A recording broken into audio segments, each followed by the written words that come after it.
आज की क्लास को पूरा अटेंड करने के बाद अंग्रेजी बोलने में तेजी तो जरूर आएगी आपकी, यानी कि आप फटाफट से अंग्रेजी बोलने के सफर में आगे बढ़ेंगे।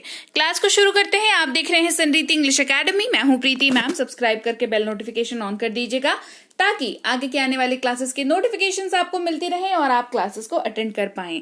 क्लास को शुरू करते हैं। सबसे पहले शब्द की बात करेंगे। सबसे पहले हम ये समझेंगे कि हिंदी के अपने वाक्य जो आप बोल रहे हो उसमें किस बात का ध्यान आपको रखना है, सो दैट कि आप उस पर्टिकुलर वाक्य को इंग्लिश में ट्रांसलेट कर पाओ। ठीक है। अगर आप अपने हिंदी के वाक्य में का, के या की का इस्तेमाल कर रहे हो, किसका इस्तेमाल कर रहे हो, का, के, की का इस्तेमाल कर रहे हो, तो इसकी जगह अंग्रेजी में जो शब्द लेगा वो होगा ऑफ, OF, ऑफ। जैसे हमने कहा मोबाइल का कवर, हमने क्या कहा, मोबाइल का कवर। अब मोबाइल तो अंग्रेजी शब्द है, कवर भी अंग्रेजी शब्द है। हिंदी में अपन बोल जरूर रहे हैं पर उच्चारण तो अंग्रेजी का ही हो रहा है ना। लेकिन बीच में भाई साहब का बैठे हुए हैं, इसकी अंग्रेजी अगर हमें नहीं पता होगी तो कैसे बनेगा वाक्य।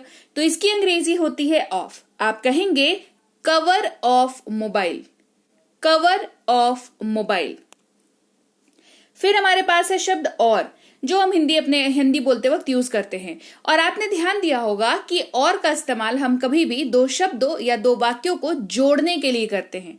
जैसे सीता और गीता, है ना, राम और श्याम, जोड़ रहे हैं ना, दो को एक साथ बोलने के लिए और का इस्तेमाल कर रहे हैं। अंग्रेजी में आपने एंड का यूज करना है। मोबाइल और कंप्यूटर, मोबाइल एंड कंप्यूटर, क्या कहेंगे, मोबाइल एंड कंप्यूटर।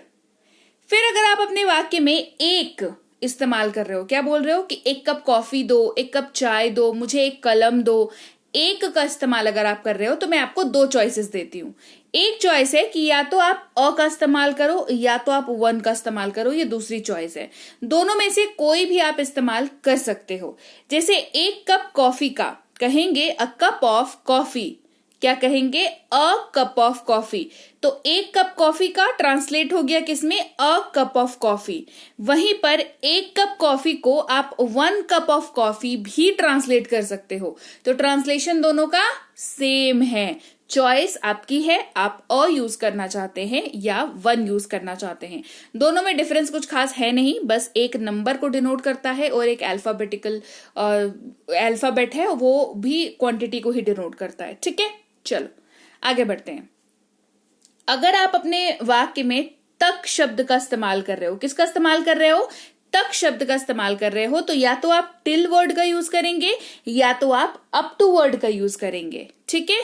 आपने जैसे ही लिमिट बांधी सोमवार तक, कहेंगे टिल मंडे, क्या कहेंगे, सोमवार तक, टिल मंडे। और वहीं पर जब आप सेल वगैरह किसी दुकान में जाते हो तो वहां पर लिखा रहता है 50% तक, तो अप टू 50%, अप टू 50%। दोनों का मतलब तक होता है, लेकिन आपको अलग अलग जगहों पर अलग अलग यूजेज इसके मिल जाएंगे। कहीं पर आपको टिल इस्तेमाल होता हुआ दिखेगा, कहीं पर आपको अप टू इस्तेमाल होता हुआ दिखेगा। ठीक है, चलिए आगे बढ़ते हैं। अगर आप वाक्य में मे का इस्तेमाल कर रहे हैं तो आप इन का इस्तेमाल करेंगे अंग्रेजी में। जैसे ये पैकेट में है, this is in packet, this is in packet. वहीं पर अगर वाक्य में है शब्द का इस्तेमाल हो रहा है तो अंग्रेजी में इज वर्ड का यूज करते हैं। मेरा नाम अनिल है, कहेंगे माई नेम इज अनिल, है इज, मेरा नाम अनिल है, माई नेम इज अनिल। अगर आप वाक्य में तुम, आप, तुम सब या आप सब का इस्तेमाल कर रहे हैं हिंदी में, तो अंग्रेजी में हमारे पास देखो इतने सारे शब्दों के लिए एकमात्र एक शब्द है, दैट इज यू। क्या शब्द है, यू। जब आप खड़े हैं और आप सीधे सीधे सामने वाले को संबोधित कर रहे हैं, तुम कहाँ जा रहे हो, आप कहाँ जा रहे हैं, तू कहाँ जा रहा है, तुम लोग क्या कर रहे हो, तुम लोग क्या खेल रहे हो। ठीक है, चाहे सिंगल इंसान की बात करें, चाहे थोड़े से एक से ज्यादा लोग हैं वहां पे बात करें, और सीधे सीधे उनको संबोधित करें, है ना, तो आप यू वर्ड का यूज करेंगे। जैसे आप पढ़ रहे हैं, यू आर स्टडिंग, तुम पढ़ रहे हो, यू आर स्टडिंग। वहीं पर अगर आप अपने वाक्य में की शब्द का इस्तेमाल करें, जहां पर आप थोड़ा ठहराव ला रहे हैं वाक्य में, तो आप दैट का यूज करते हैं, THAT, दैट।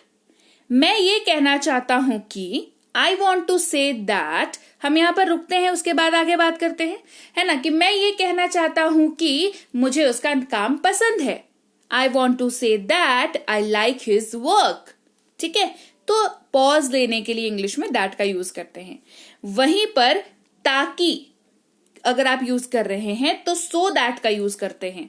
ताकि जो है हमेशा रीजन देने के लिए इस्तेमाल होता है। ठीक है, मुझे टैक्सी बुला दो ताकि मैं जा सकूं। तो हमने पहले बताया काम, उसके बाद उसको ताकि से जोड़ा, फिर हमने उसका रिजल्ट बताया कि ताकि मैं जा सकूं, so that I can go. Please call a taxi for me so that I can go.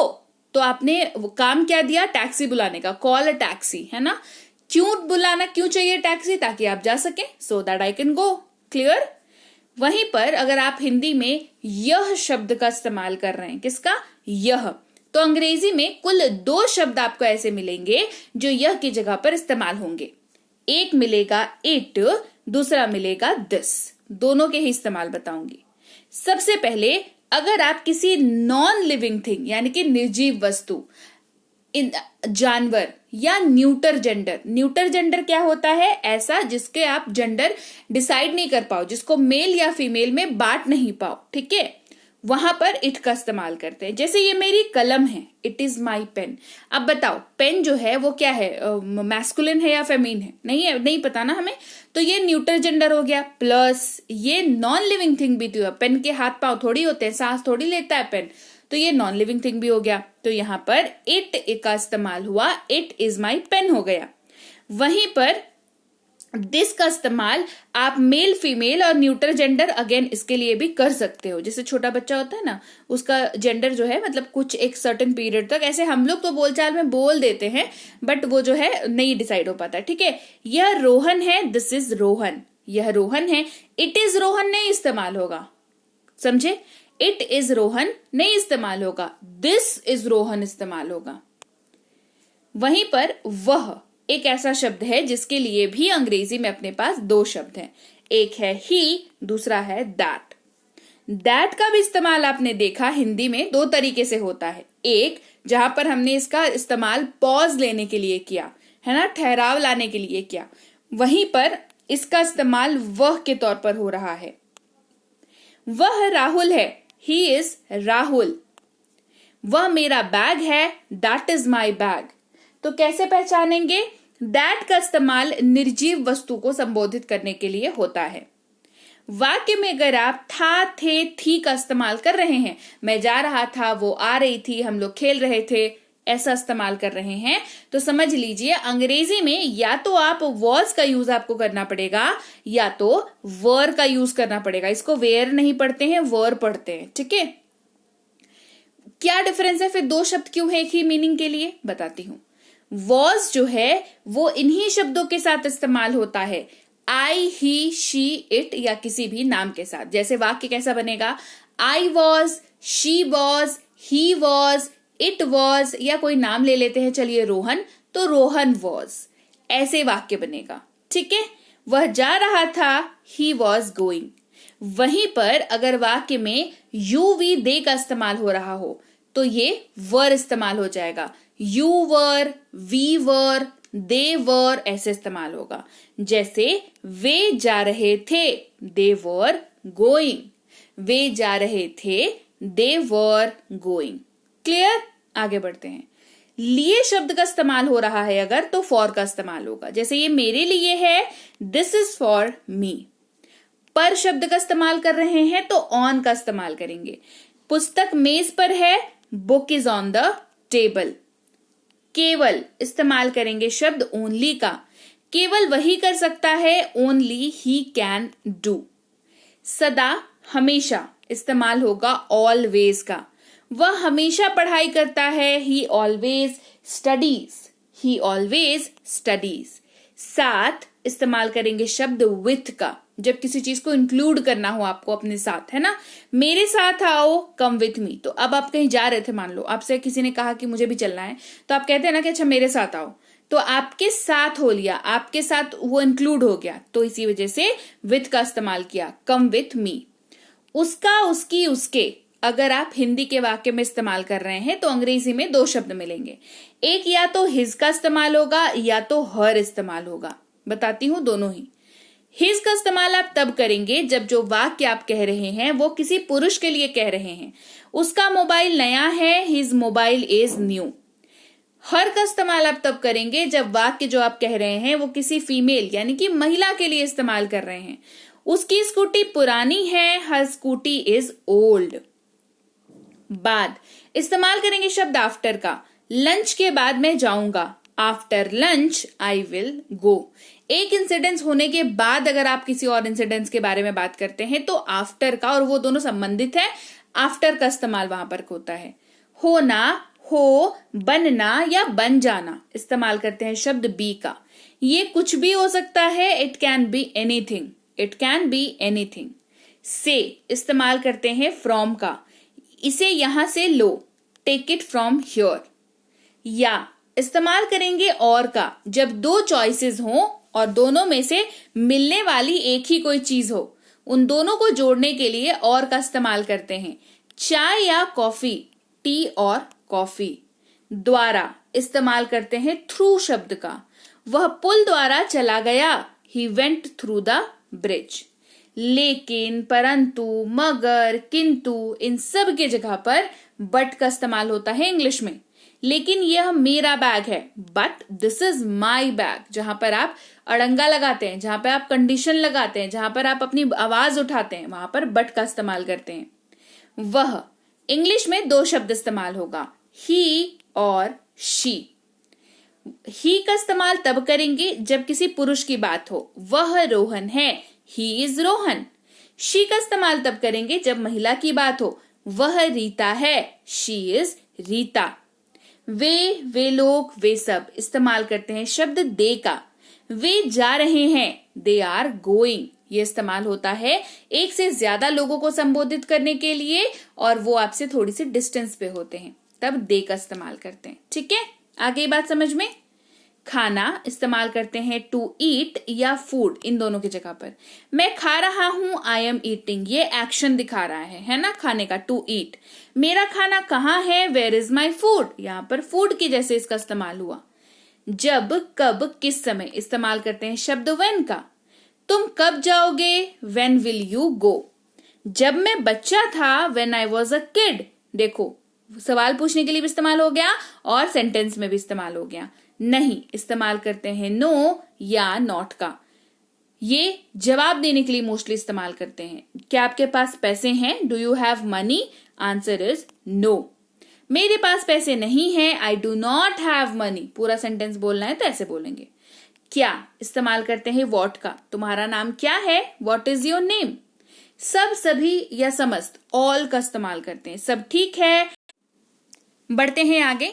तो अगर आप अपने वाक्य में हम लोग, हम सब जैसे शब्दों का यूज कर रहे हैं तो अंग्रेजी में आपको वी वर्ड का यूज करना होगा। वी का इस्तेमाल आप वहां पर करते हैं जहां पर आप एक से ज्यादा लोगों की बात कर रहे हो और जिस ग्रुप की आप बात कर रहे हो उसमें आप शामिल हो, तो आप वी वर्ड का यूज करते हैं। जैसे हम जा रहे हैं, वी आर गोइंग। हम जा रहे हैं, वी आर गोइंग।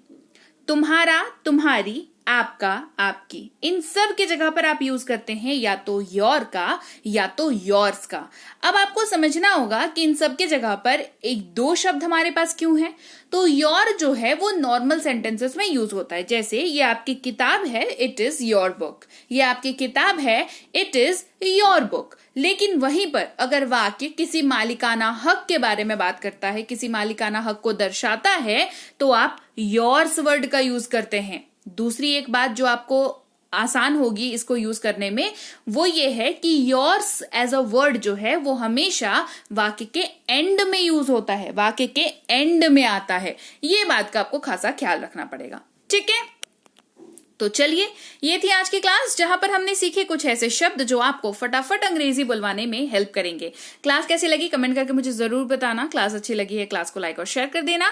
आप देख रहे हैं संरीति इंग्लिश अकेडमी, मैं हूं प्रीति मैम। सब्सक्राइब करके बेल नोटिफिकेशन ऑन कर दीजिएगा। साथ ही अगर आप चाहते हैं कोई कोर्स करना, जैसे कि स्पोकन इंग्लिश का कोर्स, इंग्लिश राइटिंग का course, English grammar, English reading, या आप चाहते हैं कोई ई बुक्स लेना, तो आप हमारी ऐप संरीति इंग्लिश अकेडमी को डाउनलोड और इंस्टॉल जरूर करें गूगल प्ले स्टोर से। वहां पर जाकर के आप अपना नाम, नंबर, ईमेल आईडी डाल करके रजिस्टर करें। ऐप के अंदर आपको फ्री की कोर्सेज भी मिलती हैं, साथ ही पेड कोर्सेज भी मिलती हैं बहुत ही नॉमिनल फीस में। आप चाहें तो वहां पर ये कोर्सेज कर सकते हैं। कोई दिक्कत अगर हो, कोई ऐप से संबंधित प्रॉब्लम हो, तो आप इस नंबर पर व्हाट्सएप मैसेज करके हमारे प्रतिनिधि से संपर्क कर सकते हैं और बता सकते हैं कि आपको क्या दिक्कत हो रही है। साथ ही हमारी ई बुक्स इस वेबसाइट पर भी अवेलेबल हैं। ये पीडीएफ वाली किताबें हैं, तो इनको डाउनलोड करके अपने पास जरूर रखें। साथ ही हमारा व्हाट्सएप का ग्रुप, टेलीग्राम का चैनल जरूर ज्वाइन कर लीजिएगा, ताकि आगे जो भी क्लासेस आए आपको जरूर से मिल पाए आपके मोबाइल पर। एक बार आप ज्वाइन हो जाते हो ना, आपको आपके मोबाइल पर ही क्लासेस भेज दी जाती हैं, तो टेंशन ही खत्म। आराम से मोबाइल अपना खोलो, क्लास देखो, और मैं आपसे मिलूंगी आपकी अगली क्लास में। Till then thank you so much for watching. Stay tuned to Sanriti English academy.